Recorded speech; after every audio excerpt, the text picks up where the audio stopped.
आणि बाकीचे लोक काही खाजगी आहे, सरकारचे पैसे वापरले मोठे मोठे संमेलन करून राहिले ना. बरोबर आहे ना. एका व्यक्तीवर 1-1 लाख रुपये, असे 10 लाख रुपये जाऊन आम्ही कार्यक्रम बघतो. का बरं? जय भीम, लाल सलाम. माझं नाव कॉम्रेड तल्हा शेख. मी ऑल इंडिया स्टुडंट्स फेडरेशनचा राज्य काउन्सिल सदस्य आहे. एका ठिकाणी संपूर्ण महाराष्ट्रामध्ये मराठी सरकारी शाळा बंद पडत आहेत. महाराष्ट्र सरकारने 65,000 मराठी सरकारी शाळा टप्प्याटप्प्याने बंद करण्याचा निर्णय घेतलेला आहे. आणि दुसऱ्या ठिकाणी नाशिकमध्ये कोट्यवधी रुपये खर्च करून विश्व मराठी संमेलन आयोजित केलं जाते आणि तिथे मराठीचा गौरव, गुणगान तिथे त्या ठिकाणी अभिमान सांगितला जातोय.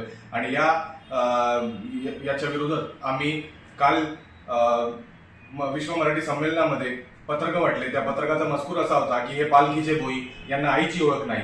हे जे तिथे जाऊन बसलेले आहेत, जे संमेलनामध्ये निमंत्रित आहे, ज्यांनी संमेलन आयोजित केलेले आहे, हे सगळेचे सगळे पालखीचे भोई आहेत. यांना त्याच्या मराठी माईची आठवण नाही. आणि त्यामुळे अशा पद्धतीचे पत्रक आम्ही तिथे वाटत असताना नाशिक पोलिसने आम्हाला तिथे अडवलं आणि आम्हाला डिटेन करण्यात आलं. त्यात माझ्या सहित ऑल इंडिया स्टुडंट्स फेडरेशनच्या राज्य सहसचिव कॉम्रेड प्राजक्ता कापडणे, शहर सचिव हर्षाली अडाणे आणि कॉम्रेड मुक्ता या सगळ्यांना आम्हाला पत्रकासहित त्यांनी अटक सरकारवाडा पोलीस स्टेशनच्या वतीने करण्यात आली. आणि विशेष म्हणजे या तिघींना सरकारवाडा पोलीस स्टेशनला घेऊन जाण्यात आलं आणि मला वेगळं करून क्राईम ब्रांचच्या ऑफिसमध्ये नेण्यात आलं आणि माझा फोन देखील या ठिकाणी जप्त केलं गेलं. 2:30च्या सुमारास आम्हाला सगळ्यांना अटक करण्यात आली. परंतु माझा फोन जो आहे तो 8-8:30 वाजेपर्यंत मला दिला गेलेला नव्हता आणि कोणालाच हे माहिती नव्हतं की मी कुठे आहे.